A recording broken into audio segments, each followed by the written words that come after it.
So welcome. This is Abby Wynne. You did the training with me many years ago, Abby, didn't you? And I wanted to talk to you today about how that impacted on your life. What were those aha moments that you had, and what drew you to this training in the first place? Thank you. I was thinking about how long it's been. And I remember I did Mm. one of the workshops with a baby in my belly, and that baby's now Mm. 15 years old. So it was quite a long time Wow. ago. But I don't know if that was my final direction. I think it could have been the second last direction. I'm not sure. It was the most incredible experience for me. Mm. Actually, I have a wonderful story of the very first residential workshop that I did with you. It was in the middle of nowhere. I didn't have a car. I was basically trapped there and freaking out because I think when you come into work that's this deep, you really are made to look at yourself and look at everything. And then you're in a bunch of people who are all looking at themselves and looking at everything. And it can be quite intense and overpowering and overwhelming at times. And I think at one point, Chris, I ran outside and I think it was October, near the middle or the end of October. It was very cold. And I was outside and I knew it was cold because I didn't have enough clothes on. I was standing there going, I have to go, I have to go, and the racing heart and all of that. And out of nowhere, a butterfly came and landed on my hand. And I was just so shocked. But I knew butterflies, sign of transformation. I was thinking, it's too cold for butterflies. This is Yeah, incredible. October. So I just stilled my mind. I was with the experience, and then the butterfly flew away. I calmed down. I think maybe just by paying attention to the butterfly, I calmed down anyway. So I went back inside. And then I had a conversation at a meal with this woman I'd never met before who was a little bit more seasoned in spiritual work than I was. And she just pointed her finger at me, said, "This is for you." And she pointed at me and she ran away. So I'm sitting at the table and she comes back with a bracelet made of abalone shells, but they were all Oh. butterflies. And she said, "I don't know why I had to bring this here. And I knew it was for someone and it's for you." And she gave it to me. It was the last night. And I had a bad dream and I woke up covered in sweat and I was just like, oh my God. And I turned my pillow upside down and there was a butterfly on the pillow, on the pillowcase. Or something like, okay, I surrender.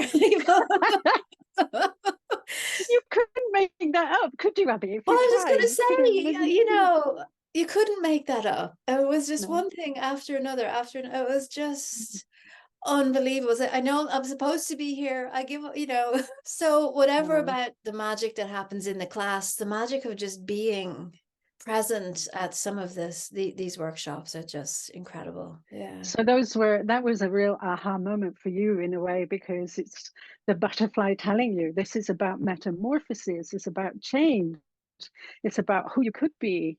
And what a beautiful thing that is to have that experience. The fact that the Mm. butterfly was a real butterfly, but also images of the Yeah, butterfly, yeah. you know, Yes.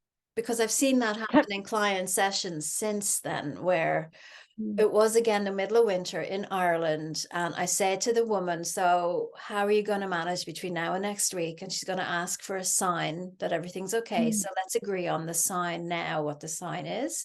So, oh, I'm going to pick a blue bird. And I'm like, oh, it's Ireland, winter, bluebird. Are you joking me? So I said, okay, can we agree that a bluebird might be a picture of a bluebird on a card in a shop, or it might be you turn on the TV and there's a bluebird on the screen? She goes, yeah. But can I just share what happened? She came back Mm. the following week. When she drives into work, she stops at a barrier and the barrier lifts and she drives the car in. She stopped at the barrier. The barrier didn't lift and she heard a ruckus at her window. She looks and it's a bluebird outside her window going, Wow. isn't that magic? Yeah. So how could you not be inspired by all of Yeah, this exactly. magic? But what made you think I want to do this work in the first place? What made you sign up Oh, I to? never said I wanted to do it. Ah, well, no, that's clear. You were the reluctant shaman, right? I think it was an intrinsic part of who I am that was bursting through me, dying to come out, didn't have the Mm. language, didn't have the words, didn't have the context. And Yeah. I was going through some emotional turmoil. I had been to counseling. I tell this story many times. I had done 6 sessions out of 6 with a counselor, and he said to me, I can't help you anymore. Only the way it Mm. came out was counseling can't help you. That was how it Right. came out of his mouth. Mm. And now that I have a psychotherapy qualification, been accredited, been in there, I know that there are better ways of saying that to somebody. Yeah. But he wasn't able to do that. So I was talking to a friend of mine that I was making at work, and he suggested Reiki. So the Reiki Mm. helped with the emotions, Mm. but I was still not able to consolidate, not able to figure things out. And then my friend says, I'm going away to England and I'm going to do a shamanic workshop. And then I wanted to vomit, because that's how I feel when something really important is staring me in the face that I know it's going to be a challenge. So don't you tell me I'm not doing this, he says. Don't you tell me not to do this. I said, no, I'm not going to tell you not to. But then I realized after a time I needed to learn what it was so I would feel more at ease with him doing it. But Mm. at the same time, my Reiki practitioner became unavailable because she was doing a PhD, and I ended up in a bookshop, and Alberto's book flew off the shelf into my hand. Mm. Every time I opened his book, there was something in it that helped. That book was like a Bible. It was like a support blanket. I didn't understand how the book knew exactly what I needed at the time that I needed it. Or I just did something myself once I started to allow the juices to flow. And then I was reading the book and it's, oh my gosh, it's right here in the book. And I just did that myself without knowing. But it Yeah, wasn't until I stunning. finished the book, Chris, that I saw at the very end it said he does schools and you can go and Mm. there's a workshop. So that's how. It's interesting actually, because it was that book that called me, but my friend gave me the book and said, Chris, this is an amazing book. You need to read it and you need to do that course because this is your work. I know it is. And I'm like, no, no, no, I'm done. I've done so many different courses, workshops. I've been on retreats and shaman stuff. And I'm like, no, I'm done. So she kept on. And in the end, I took the book and I left it on my bedside shelf and I didn't read it. It's like that. I'm not reading. I don't need any more. This is what I was with. Why do I need, yeah, I'm done. And then one day I was bored. I thought, oh, I'll just pick up this book. And I started to read it. And it's like, oh my God, I know this. I Yeah. know these processes in my soul. I know how to do this. And like you say, some of the things I was already doing without knowing why I was doing it or the context in which I was doing it. So it's like, okay, I think I probably need to do this course. And I just signed up for the South just in case it wasn't. You know, the books he wrote with his teacher, his diaries. So I Yeah. read those as well. And he's talking away and he's doing his stuff, and I'm reading and I'm very interested. But, it's just like any book. And then the teacher comes in and says something. And in those moments when the teacher shows up, my whole body changed. Mm. It was like I got Yeah. hackles going up, hairs stood on end, my eyes opened wider, and I'm looking at my body going, why are you doing this? Yeah. Anytime the Truth teacher bumps. spoke, it was just, yeah, but it was a Mm. pull or a draw. And I Mm. felt, now knowing what I now know, that I probably met that teacher in some other lifetime, that I Yeah, knew him somehow. for sure. And I actually think that because we remember this work somewhere in the soul, we must have done it before. And it's, for me, this work is really not about teaching people things. It's about helping people to remember what they already know. And it's that call, the soul calls you, doesn't it? And the fact that that book jumped off the shelf at you, and my friend was pushing this book at me, And you you were have to refusing read to this. read it, yeah. Absolutely. I'm just like, no, I'm done. Why would I need anything else? But actually it was that called me, really. So you did the course, you finished it, and then what? I don't think I ever finished. It was in my blood at that point. I was just going to say Um, though, before we move away from this idea, I had got into a fight with someone on social media last week because they say there's no such thing as Celtic shamanism. You can't be a shaman if you're living in Ireland. What? And so what you're saying there is really important for people to know, that we are Yes, remembering absolutely. something that's already in the very fabric of our being. It's not that we're learning this for the first time in this lifetime now. Absolutely.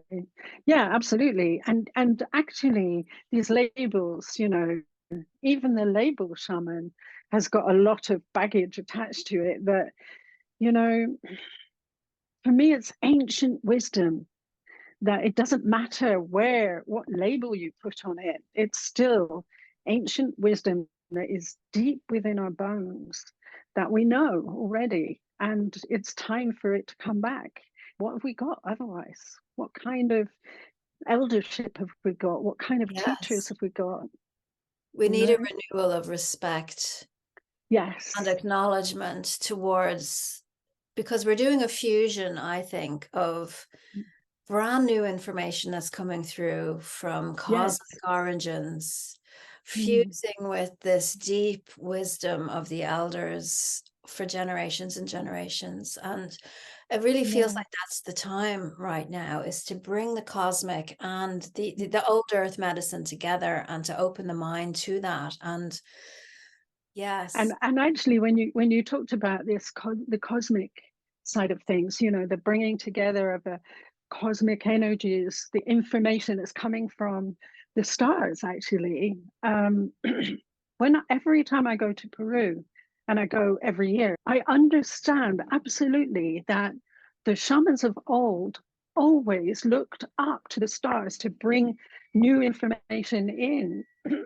and then they developed their system of teachings, their yeah. pathways as a result of that. And we're not any different now. We're not doing it any differently. It's just that we're still doing it, but it's unusual in our Western cultural education for any of that to be usual, isn't it? It's like That makes so we much we start to, sense. yeah. Because, when you're looking at, say, in Peru, the light pollution is down to nothing. You've got access to those big skies. And people are beginning to realize that when you connect to the stars, you connect to the star beings, and then you do get downloads of information. And I'm beginning to believe that our human body is engineered by star beings. And so, who better to Mm, know how it works than the star beings that made us? And so, if the shaman can still his mind and the information mm. comes through, then they know how the body's made and they can do the healing that way. It's And phenomenal. that's what we teach. Yeah. Yeah. Yeah. I think it's amazing. And where do we start? I mean, I love the fact that, as a result of you doing the work, and many people like you have done the course, but like you say, it never finishes. You still work, it's the work still works us, doesn't it? The medicine is in us and it still works us. So, but you finish the course, and then I see you writing. I do actually remember, I'm sure it was you that wrote an amazing poem after I think it was after the North. And you sat Yeah. in class and you read this poem. And I was really touched by that. And so often that happens, once we strip away all the conditioning, once we strip away who we think we are, then we can really embrace and unfold and unfurl the essence of us, what the gift, the spark of divinity that's in us. And that Yeah. happens mostly after the North. So there you were writing poetry already. And yeah. Well, I had been writing So poetry since I was about 13, 14 years old, but mm, the whole aspect of healing where you leave behind or shed the parts of you that aren't you brings you closer to who you actually are. And I've also been seeing very clearly, it's a healing art. There's yeah, magic, there's absolutely. art, there's flow, there's beauty. It's not logical.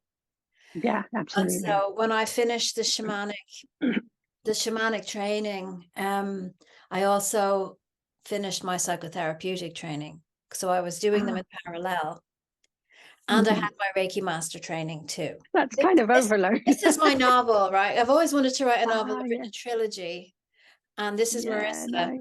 So Marissa is a Ah, Jewish girl grown up in Dublin, and she's not me, I swear. Do you know what I mean? And Oh, no.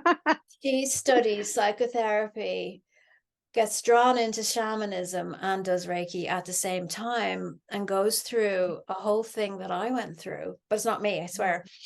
How could you have a person sitting in front of you who comes for psychotherapy, which is just talking, and yet you can do some energy healing work with them through the visualizations, imagination, but you're not allowed because it's No, psychotherapy, or you can't put rules. hands Yeah. on somebody who's grieving in your Mm, session because they're not, you know. So she goes through the whole yeah. conundrum. But where the book doesn't go is where I went next, which is developing a whole new form of psychotherapy based on energy healing, Mm, which I could then brilliant. use and be totally free to be in the moment, bring in that shamanic magic. And so I've actually had to walk away from the accreditation body because it's not psychotherapy anymore. It's much better. Yeah. Yeah, nice. But to have that trust, like with the butterfly, to trust, to surrender and let go. I have to go where the spirit moves me. And so now I'm a shamanic psychotherapist. Yeah, nice. But it means taking a risk, doesn't it? Yes. It means saying, okay, I'm being pulled in this direction. But then there's the old story of like, oh, what, maybe if I leave this organization, this institution, maybe I'll be out on my own and all the lack of support you might have. But actually, it doesn't work like that, does it, Abby? Because once you step into who you were always meant to be, then somehow the universe, like the butterfly, the universe just aligns itself to bring you exactly what you can say yes to and trust that. Besides the fact I had my father's business head and sat down and worked out, well, how many clients did I actually get from this association, Yeah. and how much money am I pay, and did it even pay off the cost of joining? And it didn't. But so that's even just in this reality, in that logical sense. But what I noticed was the better I felt, the clearer my energy was, the more vibrant and showing up to life, the busier my practice would be. And Yeah, then absolutely. there was one weekend when I was still quite new to this, where I think I had the entire week was fully booked. Then I had a massive argument with my husband on the Saturday morning, and then every single person that booked that week all cancelled. Wow. And I'm like, Like, oh my gosh. Because there they you could pick go. up my anger, they picked up my anger and they said, no, I don't want to see Yeah. her. Yeah. Not this week. This week. So I Not said, this oh, week. so I said to my husband, right, so this is me still not completing all of my work, saying, you have to make sure that I don't get angry so we get business coming in.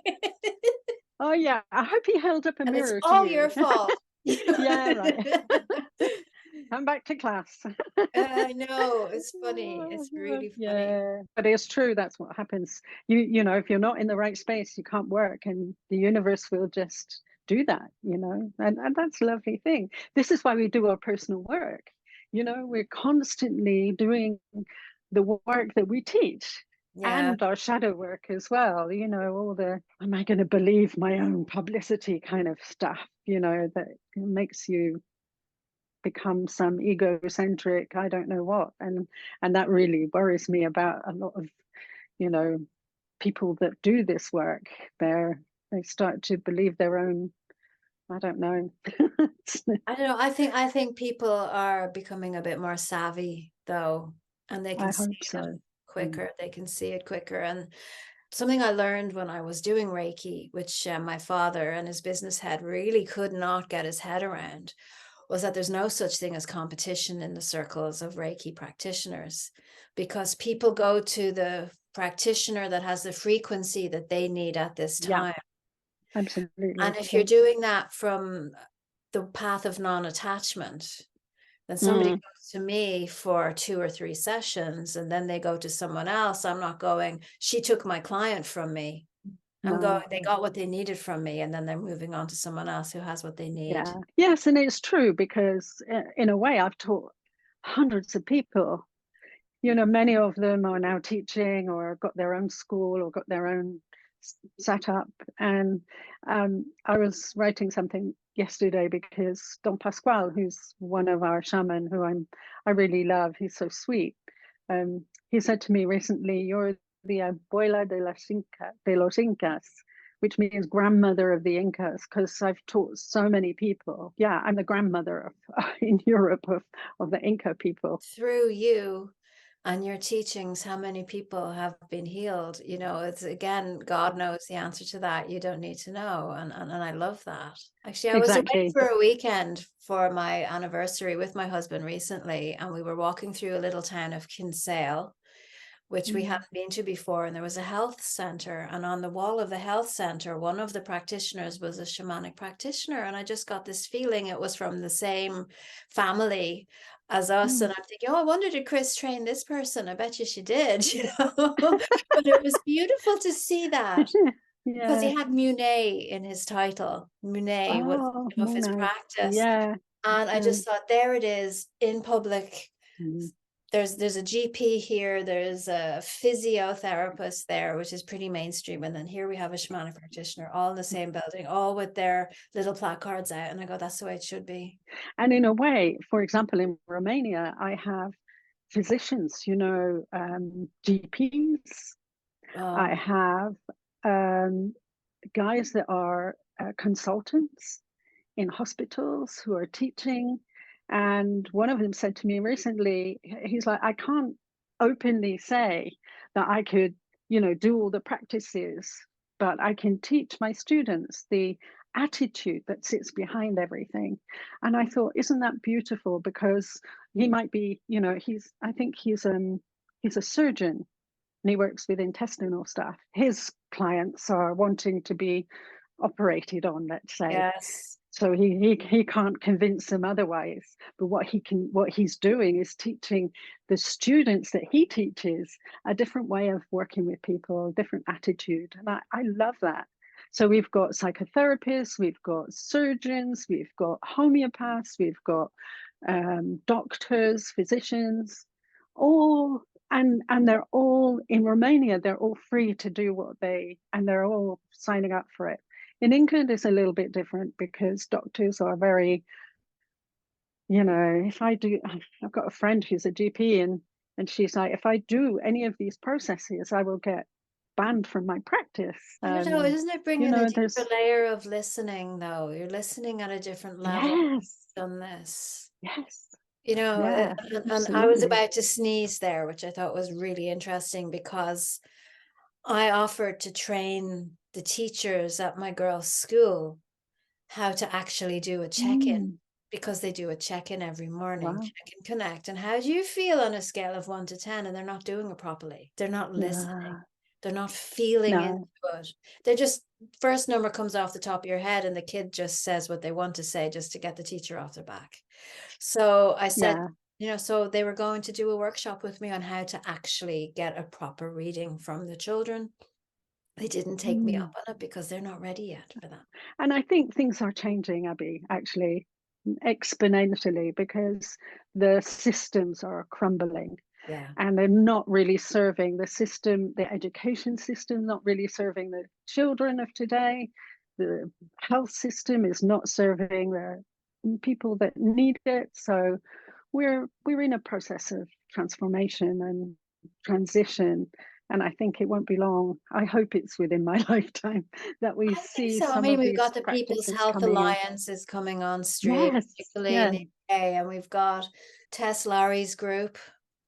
I remember the Council for Oh, Health, and they use the same acronym, but they're heart centered, and they do spiritual work as well. And I think yeah, okay. it's back to that risk of stepping away Yes. from the system, but knowing you can still practice, but you bring in all the other things Mm, with you. You know, there are yeah, doctors who are now being struck off, and I'm like, so just move over and create something new. Find a different yeah, title for yourself. Practice in a exactly. different way. Yeah, People will come to exactly. you because you've got what they need. And that brings me on to what I'm doing next. I've been developing this online Zoom class. So there's some things I won't teach online. So I'm very particular about teaching the healing practices, like illumination and extractions and soul retrievals online, because I want to Mm, know what I'm teaching is what they're learning, do you mm, know? Because if you haven't got a physical presence with those people that you're teaching, they can go away and do all sorts of things that they think they've heard, but Yes. that actually takes them off track. And out of my school, I'm passionate about people leaving my school with confidence that they know what they're doing. I'm confident that they know what they're doing and that they're doing brilliant work. And so we have a mentorship program. We have in between modules, we have practice days and get-togethers where people can ask questions and be challenged as well. We have great mentors who are able to be like a sounding board for people in between directions, which I think is really useful. So the quality of what we're offering has grown exponentially actually since you did yours, which was with the Four Winds when I was teaching for them.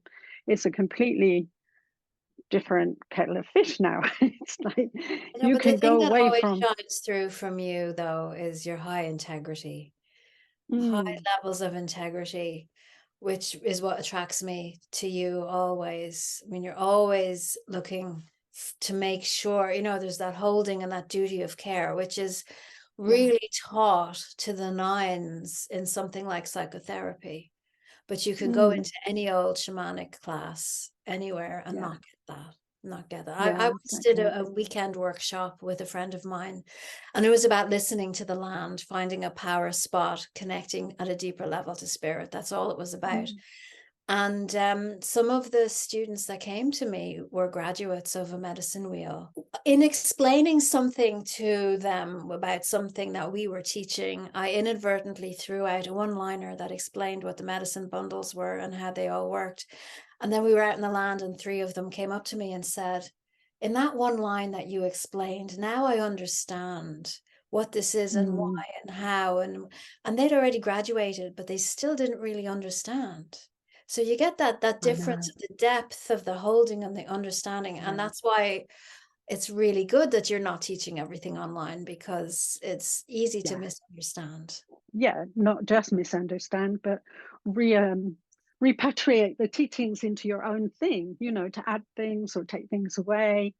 And I'm very clear that what I teach is exactly what I've learned, and that because Alberto was my teacher, so I got a very clean teaching, and that's what I pass on to others, and that's how I expect.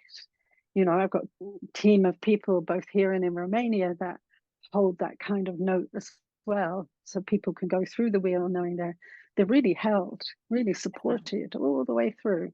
I wanted to offer something as well to people who just are dipping their toe into this work, because the word shamanism has got so many different levels of understanding. And a friend of mine, he wanted to adopt a child. And when they asked him, you go through a lot of process, and they asked him, what do you do for a living? He said, I'm a shaman. And they said, so do you take drugs? Are you like, do you spend your time in a trance? And he's like, no, I don't. No, I don't do any of that. They asked But him. that's one of the things that as soon as you mention that you're a shamanic practitioner, that they think of ayahuasca or drugs or trance dancing or even cacao now is a big thing Yeah. as well. So there are all these things wrapped Shortcuts. I around. call them shortcuts. Yeah, that's it, exactly. Shortcuts. Whereas for me, this work is not that. It's about doing your personal work in a very sweet and beautiful way. But the medicine wheel itself is a map of human consciousness. When you work with consciousness, it works with you. It's like it helps you to make the shifts and changes that you want. And that this work has beautiful structure to it as well. So what I've done is, especially when the pandemic was on, I thought, well, there are some things I am prepared to teach. So I did. Now I've created 8 steps along the path. And each step, in a way, it's a place where people can begin. Sure. You You know what's know, if interesting as well is in my trilogy, right? uh, She does the 4 directions, but she misses a direction, and the oh, universe teaches her the lesson of that direction. yeah, And I interesting. have her sit at her teacher's feet, and I have a teacher who teaches. And that you, so when you do the novels, you go to the workshops Mm. and Nice. experience what it's like to be in a shamanic workshop. And so it's based on some of the work that we've done. And I have had Wow. people come to me, Abby, I need you to teach me shamanism because I read your novels and now I want to do it with you and I don't teach it. So I'm sending them all to you, okay, Chris? Because you're Yes, please. Yes. Send them to me. Yeah, because I think there's a lot of people who are looking for something at the moment, some meaning and purpose that has been missing for a long time now. Well, it might be interesting for you to know that if you wanted to be a fly on a wall and wonder what happens in a shamanic workshop, because I also do the psychotherapy sessions for people, because Mm, what really annoys me is a lot of the Hollywood representation of psychotherapy session is yeah. false. A Mm, lot of the Hollywood psychotherapists are unethical, they break boundaries, they do all the wrong mm. things. I just saw a TV show recently where he brings his client home to live with him. It's like you would Oh never do no. that. So people are afraid of psychotherapy. So in my novels, they can read progress of clients as clients Mm. make progress over several weeks. I actually wrote a Mm. calendar, so I knew what day I was writing and how many times the clients had been and all of, so it all kind of maps up. And so it's just, so you could dip your toe in by just reading it and not experiencing it. And then if you really want to do it, then now you have these offerings where you can Mm. dip your toe in as well. Absolutely. And it's experiential as well. So, it's not just me, blah, blah, blah, online for 2 hours. It's like I like to make it experiential. We share a lot, and people come from all over, because it's online. They can come from America or That's Germany or wonderful. Sweden or Norway, not just the UK. So I love it because it's a way of bringing a tribe together. One of the things that we as humans need is a sense of belonging. I spent a lot of my early times as a therapist very alone, in a world of that didn't understand it. Even, back in the day when I was a reflexologist, it's like, what is that? And Yeah. Reiki was a new thing on the block. And, so it's almost like gathering people together who want something that is outside of mainstream everything. And I think many people are getting fed up now with the mainstream status quo. What do you do with your time? You watch TV or you go shopping or, and there's so much more to life. And I think those people, when they gather together and share with each other and listen to stories together, I think that's what people are. The soul is calling us and yearning, if you like, in our soul for that kind of connection and a Yeah. sense of belonging. Like So all that's what of I'm these hoping. offerings, all of them are Mm, pathways to bring people back home to their own heart, really. absolutely. Yeah, absolutely. And these 8 steps, I've made them pathways. So I've got like the path of the earth keeper, the path of power, the path of healing, the path of wisdom, the path of compassion, the path Wow. of peace, the path of initiations, and finally the path of destiny. So each of those 8 weeks is a path back towards the heart. I'm really excited by putting this together in this particular way. People I get a think it's chance to wonderful feel it. because we need to use what we have, and there's no Mm, need to be afraid of technology. There's no need to mm, not use it and be, prim and proper, and I'm not going there. We can do mm, some amazing things with the technology that's here, and we, mm. to celebrate that and to use it to bring people together, and Yeah, yeah. exactly. Exactly. And I do remember when the pandemic arrived, I was like, no, there's no way I'm going to teach online. And my right hand person, Liz, was like, we have to, there's just let's try it and see. And somebody said to me, well, you can use PowerPoint because it's very, and I had to teach myself all of these different things. But I'm glad I did because it allowed so many more people to get in touch with the teaching. Technology is a good thing.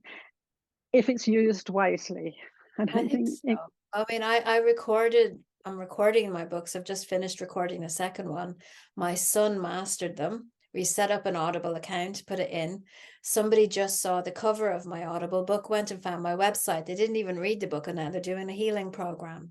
So yeah, it's like nice. these little scatterings and breadcrumbs that people can Yeah, pick up. yeah. It's such a joy to speak with you, Abby.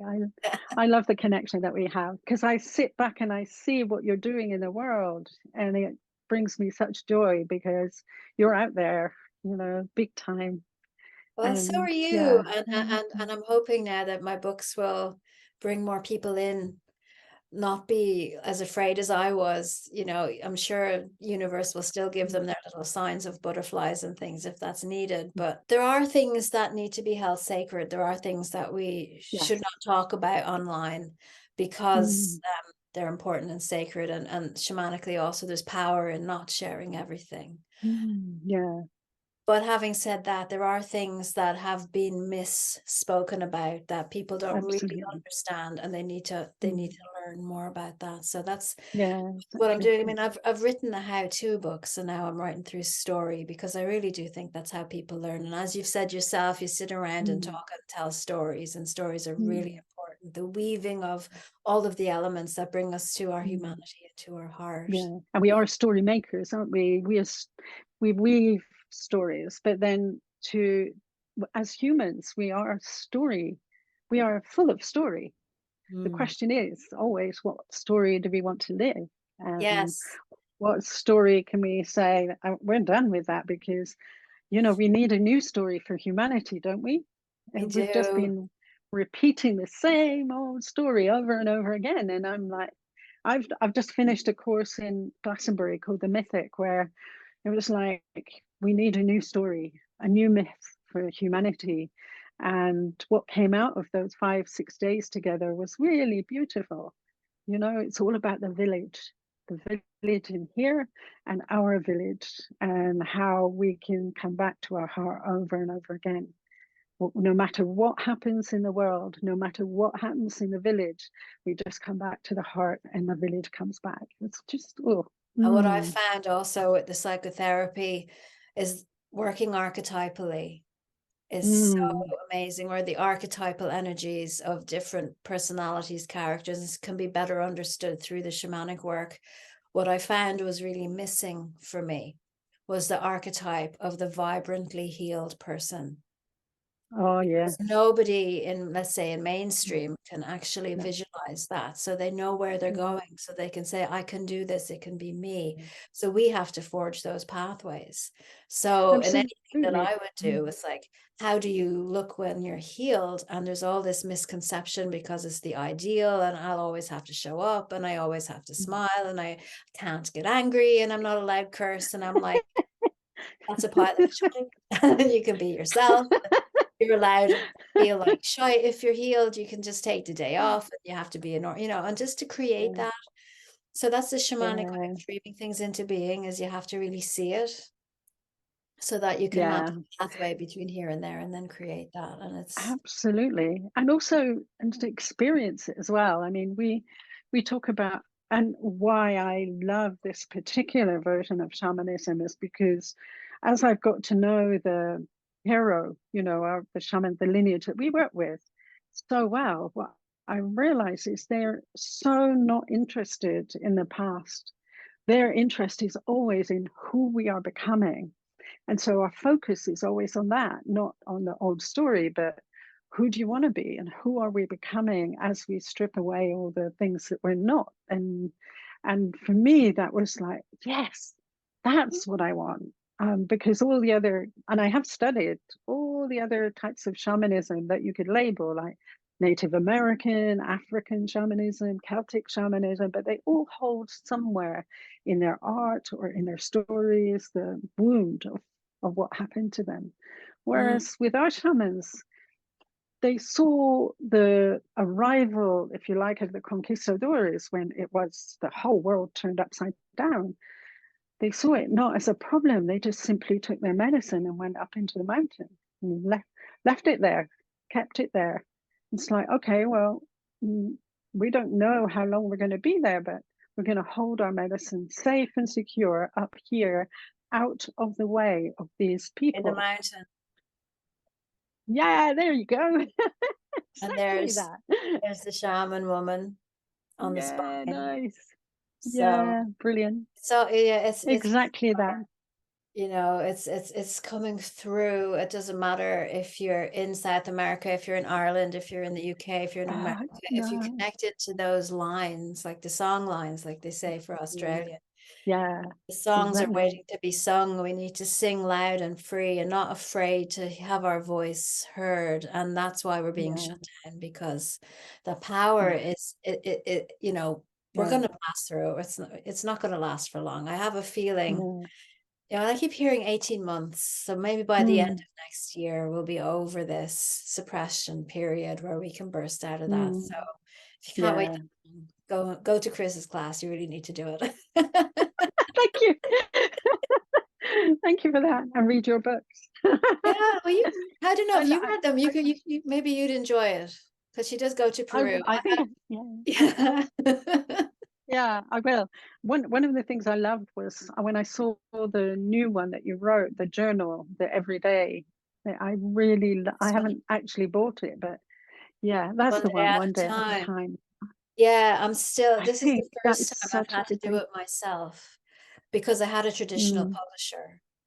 And so they didn't mm. distribute it last year. And then they said we didn't have enough sales, but they didn't distribute it. So I don't know why. I think it's always spirit working in the background. You can get faced with these disappointments, but I know Mm, it's for the highest good, because I'm in alignment with God and God's energy. And so I thought, mm, okay, I said, right, well, if we're not going to do this together, can I make it myself? And they said yes.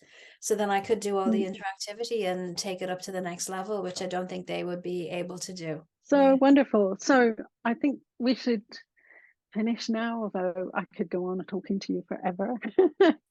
But have a wonderful holiday. And thank you so much, Abby, for agreeing to have this chat. Maybe we should do it again Oh, well, sometime I think we soon. should have had you on my podcast before. And I think, you know, when both of us get together, we're not afraid to go there. We'll talk about those Yeah, subjects that not many yeah, people do. So that's yeah, really nice. special, I think. Well, yep, I'm going to sign off now, but So thank you so just much. maybe this book, just give it a little Yeah, plug. It's for 2024 diary. And and you can get it on Amazon, you can I get it on think. Amazon. There's invocations, you set up your intention, you do your prayer, and then there's affirmations. Oh, what's and a cat. But There's what always it a cat. has is there is an affirmation workshop that I have for free on YouTube to teach you how to use words as medicine. And then there's Yeah, lots of nice. medicine in here that you can use. Nice. So, Brilliant. Yeah, so thank you thank you so for much. having me on. And I wish you blessings with all your new Yeah, students that are coming, that are on their way to you already. It's great. yeah, thank you. Yeah, thanks, Abby. Been lovely talking to you, and yeah, we'll talk again soon, right? Thanks, Chris. Have a good holiday. Bye for now. Bye.